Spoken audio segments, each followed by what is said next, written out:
तो सर जी जैसे कि मतलब ये बिज़नेस के बारे में लोगों की एक सोच होती है कि इसमें बहुत ज़्यादा मेहनत करनी पड़ती है, बहुत पसीना बहाना पड़ता है। तो आपका इसके बारे में क्या राय है? आपकी राय क्या है इसके बारे में? बेसिकली क्या है कि हमारे भारत देश में, हमारे भारतीय संस्कृति में हजारों लाखों सालों से गोपालन पशुपालन ही होते आ रहा है। सही। हमारे सभी संप्रदायों के पंथों के अगर हम भगवान देखते हैं तो सबका वाहन कोई ना कोई पशु या पक्षी है। सही तो बात। हम ऑलरेडी पशु पक्षियों से जुड़े हुए थे, सही। लेकिन अभी पिछले कुछ सालों में 50 60 70 80 सालों में एक क्यों पता नहीं, लेकिन एक निगेटिव अप्रोच क्रिएट किया गया जो हमारे घरों तक आया हुआ है कि भाई जैसे हम लोग बोलते हैं कि मोटा उनका शान गाड़ा जाएगा, उसका मतलब तो बड़ा हो गया शेर निकलने वाला है, क्या करने वाला है, तो पढ़ाई कर।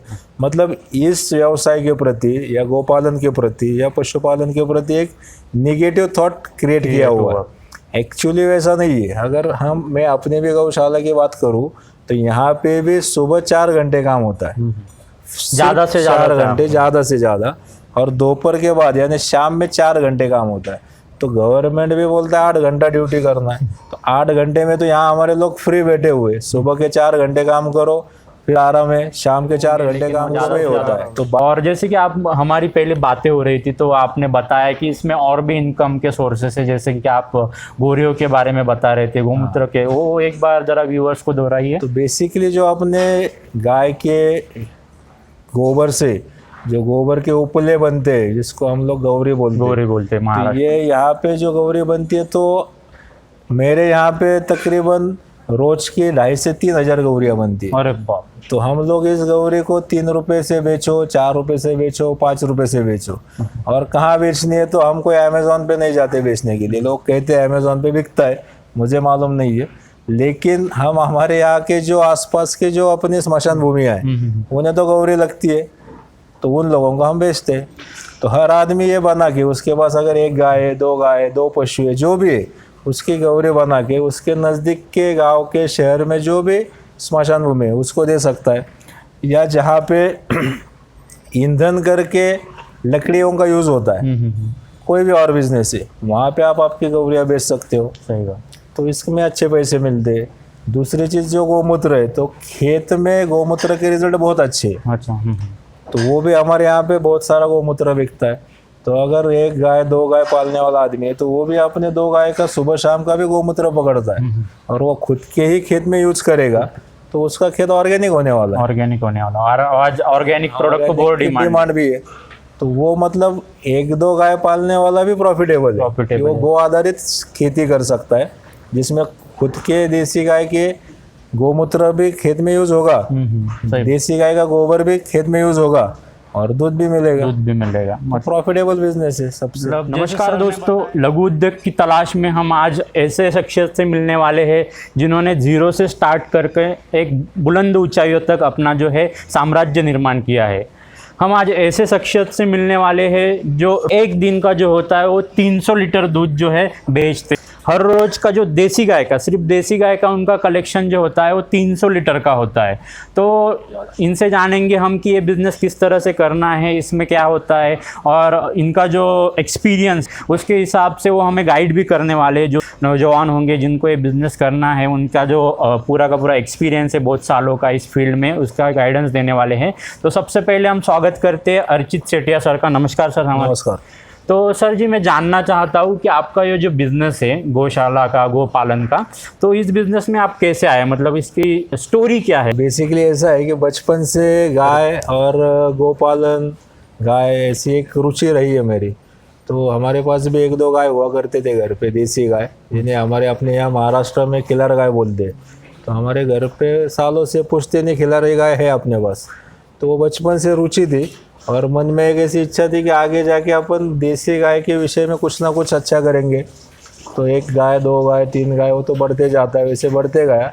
फिर पिछले कुछ सालों से देश में अपने यहाँ पे देसी गाय के दूध के प्रति अवेयरनेस हुआ है। राइट। तो वो अवेयरनेस को देखते हुए फिर लोगों का डिमांड आया कि देसी गाय का दूध चाहिए।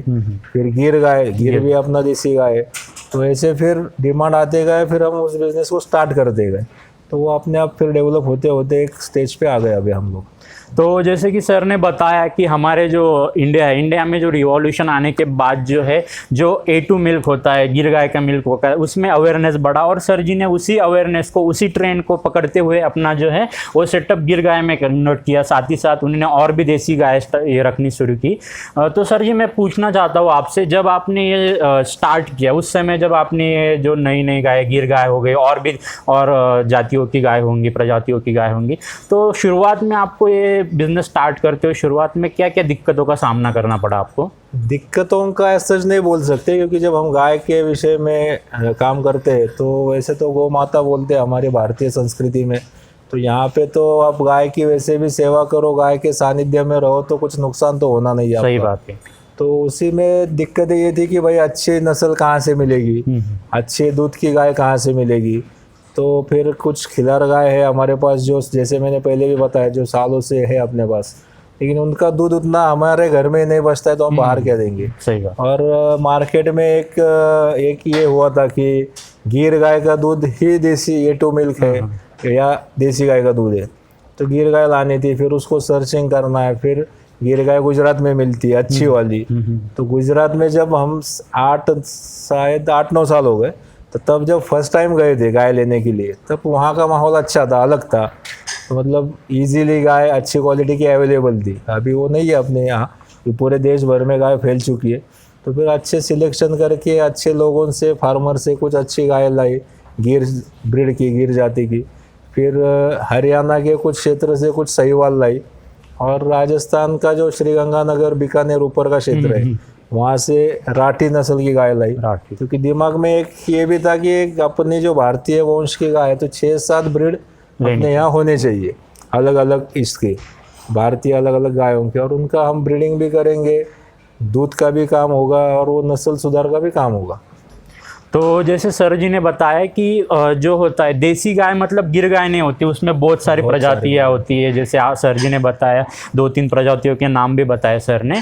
तो ये जो देसी गाय होती है, जब आपने पालन स्टार्ट किया तो जो इनको मतलब पालने में क्या क्या दिक्कतें आती है, जैसे इसका रूटीन क्या होता है, आप क्या क्या कौन से चीज़ों का ख्याल रखते? मतलब हमारे इंडिया में जो लोग करते हैं वो ट्रेडिशनल वे से होता है, जैसे कि उनका पूरा प्रॉपर मैनेजमेंट नहीं होता। तो आपके यहाँ पे मैं देख रहा हूँ कि बहुत अच्छे तरह से मैनेज किया गया है ये फार्म, बहुत मतलब हाई टेक्नोलॉजी से आप में मैनेज करते, प्रॉपर सिस्टमेटिक वे से करते हो। तो ये कैसे, मतलब किस तरह से किया जाता है सारा कुछ? बेसिकली एक शेड्यूल बनाना है हमें कि सुबह से लेकर शाम तक का उसका टाइमिंग फिक्स होगा, कौन से समय में क्या फीड देना है, कौन से समय में क्या खाद्य देना है, जिसको एनिमल फीड पशु खाद्य बोलते हैं, वो कब देना है। वहाँ की अपना जो गोठा है, जो गौशाला है, उसकी स्वच्छता कब होगी, साफ सफाई कब होगी, ये देखना है, उसका टाइमिंग। तो एक टाइम टेबल बना के उस हिसाब से ही काम चलना चाहिए। अच्छा। और जो खुद ओनर है, जो वहाँ के जो खुद लोग हैं, उनका इन्वॉल्वमेंट होना चाहिए गाय के प्रति। सिर्फ गाय है या फिर जो काम कर रहे हैं उनको भी उनके लिए एक पशु है, ऐसा ना हो भाई ये गाय है, गौ माता है, इसकी सेवा करेंगे तो अपने को भी अच्छा प्रॉफिट होगा, 2 पैसे भी मिलेंगे, आशीर्वाद भी मिलेगा, सेवा भी होगी। तो उस हिसाब से अगर हम एक टाइम टेबल सेट करके करते हैं तो सक्सेस तो होगा ही। बेसिक क्या है, गोपालन रॉयल्टी बेस्ड बिजनेस है। अच्छा। ये ऐसा ट्रेडिंग नहीं है कि आज मैंने दूध बेचा और लाखों कमा लिया, लाखों कमाए। हाँ। ऐसा नहीं है, वो रॉयल्टी बेस है। ये आपको हर साल बच्चा देने वाली है, इसको हर साल एक फीमेल काफ होगा, मेल काफ होगा, वो हर 3 साल बाद वो बड़ा होने वाला है। तो हर 3 साल बाद आपके पास एक गाय बेचने के लिए रेडी होने वाली है। अच्छा। एक आपने के यहाँ एक पशु तैयार होगा जिसको आप बेच सकते हो। तो रॉयल्टी बेस होने की वजह से इसको पूरा चारों तरफ से स्टडी करके अगर हम करेंगे, क्योंकि देसी गाय का दूध भी बेचना है, दूध बिकता ही है, इसका गोमूत्र भी बिकता है, इसका जो गोखुर खत है, खत भी बिकता है। तो ये सारी चीज़ें बिकने वाली है। अच्छा। तो इसको अच्छे से मैनेज करना है। इसके गोबर के जो पोपले बनते हैं, हम मराठी में उसको गौरी बोलते हैं। राइट, गौरिया बोलते हैं, उसको बना के बेच सकते हो। तो ये सब हम बना के बेचते हैं। तो सिर्फ दूध एक माध्यम नहीं है, दूध मतलब इसके बाय प्रोडक्ट भी बहुत सारे हैं, लेकिन उसमें भी सेवा भाव का एक अपना ये होना चाहिए। गोमूत्र बेचना है, उसमें आपको गोबर भी बेचना है। जो आने अगला जो ब्रीडिंग होगा, बच्चे पैदा होंगे और गाय अपने यहाँ बनेगी। अभी गुजरात से तो आप गिर गाय लेके आए, सहीवाल लेके आए, राठी लेके आए, लेकिन यहाँ की जो पैदाइश है वो इस अपने महाराष्ट्र के क्लाइमेट को सेट है, राइट राइट। और वो जो अपने क्लाइमेट को सेट है वो यहाँ पे अच्छे से रहेगा, अच्छे से दूध देगा। तो एक पॉजिटिव अप्रोच रख के इसका कैलकुलेशन करके ये काम करना है अपने को। तो जैसे कि सर ने बताया कि सर ने इसको जो है एक बिजनेस की तरह ना लेते हुए एक सेवा भाव की तरह ये काम शुरू किया, और ना कि सिर्फ मतलब इसको एक बिजनेस का सिर्फ दूध बेचना है, उसके साथ साथ गोबर भी हो गया, उसके साथ साथ जो है गोमूत्र भी हो गया, और भी बाय प्रोडक्ट जो है वो सेवा के रूप में हम कर सकते हैं और उसका भी हम जो है बेच सकते हैं। तो सर जी ये हुई कि गोपालन की बातें और उसके साथ साथ प्रोडक्ट निकालने की बातें, लेकिन जब बात आती है दूध बेचने की, मतलब हमारा जो है इतना बड़ा फार्म है, तो इतनी बड़ी हमें मतलब बहुत सारी 300 लीटर का हमारा रोज का दूध निकलता है, तो ये बेचने का इंतजाम कैसे होता है? मतलब अगर बेचना होता है तो बेसिकली क्या है, आपको अगर एक तो खुद का एक ब्रांड बनाना पड़ेगा, आपको मार्केटिंग करनी पड़ेगी उस चीज़ की। जैसे कि सोशल मीडिया का यूज़ कीजिए, सोशल मीडिया पे आपका ब्रांड है, उसका आपने समझो फेसबुक पे पेज बनाया है, राइट तो सोशल मीडिया पे मार्केटिंग करके आप लोगों तक पहुंच सकते हो। साथ में आप ये अवेयरनेस कर सकते हो जो हमने किया। हमारे यहाँ पे तो बहुत से देसी गाय का दूध बेचने वाले बहुत सारे लोग हैं, सैकड़ों हजारों लोग हैं, लेकिन देसी गाय उतनी है ही नहीं, ना गिर है, सहीवाल, राठी कोई भी नहीं है, उतनी क्वांटिटी नहीं है, लेकिन उतना दूध आज पुणे में, मुंबई में बिक रहा है। तो बेसिकली हमने हमारे मार्केटिंग में ये कहा कि भाई हमारी खुद की गौशाला है, आप आके हमारी गौशाला को विजिट कीजिए, और अगर आपको लगता है तो हमसे खरीदिए, वरना ना खरीदिए। ट्रांसपेरेंसी रखिए इसमें पूरा का पूरा, मतलब जो है अपना देख लीजिए, यहाँ आके देखिए। और कहीं पे भी हम बोलते हैं हमारे यहाँ नहीं, आपको कहीं से भी देसी गाय का दूध लेना है तो आप जाके उसके पास गाय है या नहीं है ये देख लो, पहले वो देख लो, और फिर उससे गाय आप दूध खरीद लो। सही। तो सर जी जैसे कि मतलब ये बिजनेस के बारे में लोगों की एक सोच होती है कि इसमें बहुत ज़्यादा मेहनत करनी पड़ती है, बहुत पसीना बहाना पड़ता है, तो आपका इसके बारे में क्या राय है? आपकी राय क्या है इसके बारे में? बेसिकली क्या है कि हमारे भारत देश में, हमारी भारतीय संस्कृति में हजारों लाखों सालों से गोपालन, पशुपालन ये होते आ रहा है। सही। हमारे सभी संप्रदायों के, पंथों के अगर हम भगवान देखते हैं तो सबका वाहन कोई ना कोई पशु या पक्षी है। सही तो हम ऑलरेडी पशु पक्षियों से जुड़े हुए थे। सही। लेकिन अभी पिछले कुछ सालों में 50, 60, 70, 80 सालों में क्यों पता नहीं, लेकिन एक निगेटिव अप्रोच क्रिएट किया गया जो हमारे घरों तक आया हुआ है कि भाई जैसे हम लोग बोलते हैं कि मोटा उनका शान गाड़ा जाएगा, उसका मतलब तो बड़ा हो गया, शेन निकलने वाला है, क्या करने वाला है, तो पढ़ाई कर।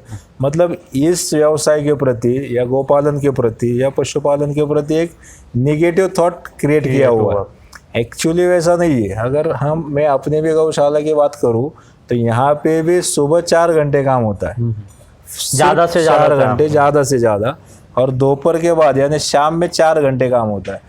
तो गवर्नमेंट भी बोलता है 8 घंटा ड्यूटी करना है, तो 8 घंटे में तो यहाँ हमारे लोग फ्री बैठे हुए, सुबह के 4 घंटे काम करो फिर आराम है, शाम के 4 घंटे काम करो फिर आराम है। तो ये जो नेगेटिविटी क्रिएट की गई है इस पशुपालन के प्रति या इस बिजनेस के प्रति, वो गलत है। उतना काम नहीं है हमारे बिजनेस में, पशुपालन में। ये क्रिएट किया हुआ है, क्यों किया, किसने किया, ये मुझे मालूम नहीं है, लेकिन ऐसा हुआ है कि उसकी वजह से हमें फिर दूसरे जगह से वर्कर लेबर्स मंगाने पड़ते। हमारे यहाँ के लोग या हमारे यहाँ के जो हमारे किसान भाई है वो भी एक नेगेटिव इसमें है कि भाई बहुत काम है। सही। जनरली देखना है तो गाय को क्या करना है, या भैंस है, गाय जो भी है, 2 टाइम उसको चारा डालना है, 2 टाइम पानी पिलाना है, उसी 2 टाइम में उसका दूध निकालना है। सही। तो सुबह के कितना टाइम लगेगा और शाम को कितना टाइम लगेगा, तो ये 8-9 घंटे मैक्स लगते हैं, इसके अलावा इसमें टाइम नहीं लगता है। वो भी सुबह के 4 घंटे, शाम के 4 घंटे। वैसे तो एवरेज 6-7 ही होते होंगे, लेकिन वो ज़्यादा होता है। तो बाकी बिजनेस के कंपैरिजन में एज अ बिजनेस भी पशुपालन बहुत अच्छा बिजनेस है। और जैसे कि आप हमारी पहले बातें हो रही थी तो आपने बताया कि इसमें और भी इनकम के सोर्सेस है, जैसे कि आप गोरियों के बारे में बता रहे थे, गोमूत्र के, वो एक बार जरा व्यूअर्स को दोहराइए। तो बेसिकली जो अपने गाय के गोबर से जो गोबर के उपले बनते हैं, जिसको हम लोग गौरी बोलते हैं, तो ये यहाँ पे जो गौरी बनती है, तो मेरे यहाँ पे तकरीबन रोज की 2,500 से 3,000 गौरियाँ बनती है। अरे बाप। तो हम लोग इस गौरी को 3 रुपए से बेचो, 4 रुपए से बेचो, 5 रुपए से बेचो।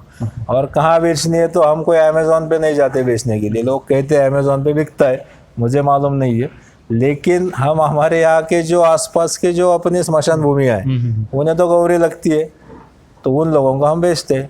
तो हर आदमी ये बना के, उसके पास अगर एक गाय है, दो गाय है, दो पशु है, जो भी है, उसकी गौरी बना के उसके नज़दीक के गांव के शहर में जो भी स्मशान भूमि है उसको दे सकता है। या जहाँ पे ईंधन करके लकड़ियों का यूज़ होता है, कोई भी और बिजनेस है, वहाँ पे आप आपकी गौरियाँ बेच सकते हो। सही बात। तो इसमें अच्छे पैसे मिलते हैं। दूसरी चीज़ जो गौमूत्र है, तो खेत में गौमूत्र के रिजल्ट बहुत अच्छे हैं। अच्छा। तो वो भी हमारे यहाँ पे बहुत सारा गौमूत्र बिकता है। तो अगर एक गाय दो गाय पालने वाला आदमी है तो वो भी अपने दो गाय का सुबह शाम का भी गौमूत्र पकड़ता है और वो खुद के ही खेत में यूज करेगा, तो उसका खेत ऑर्गेनिक होने वाला है। ऑर्गेनिक होने वाला, और आज ऑर्गेनिक प्रोडक्ट को बहुत डिमांड भी है।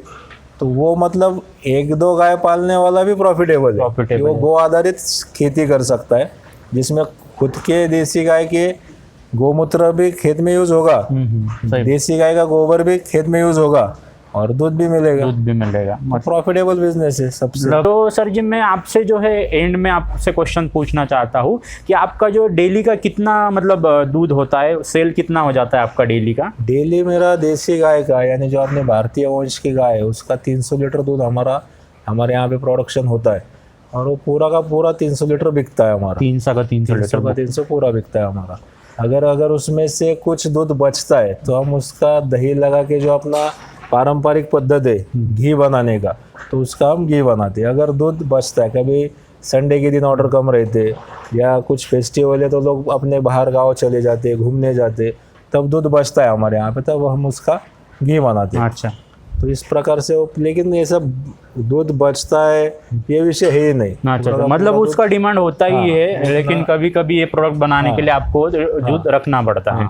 तो मतलब ओवरऑल जो टर्नओवर होता है, मंथली जो टर्नओवर होता है इस गौशाला के बिजनेस से कितना हो जाता है अपने ये इसका? दूध के लीटर में अगर डेली 300 लीटर बोलते हैं हम, तो महीने का होगा 9000 लीटर। 9000 लीटर। तो 9000 लीटर दूध तो मंथली हमारा बिकता ही है, प्लस बचा हुआ दूध से घी बनता है। इसके अलावा गोमूत्र बिकता है पूरा, जितना हम लोग पकड़ सके, पूरा तो नहीं पकड़ सकते।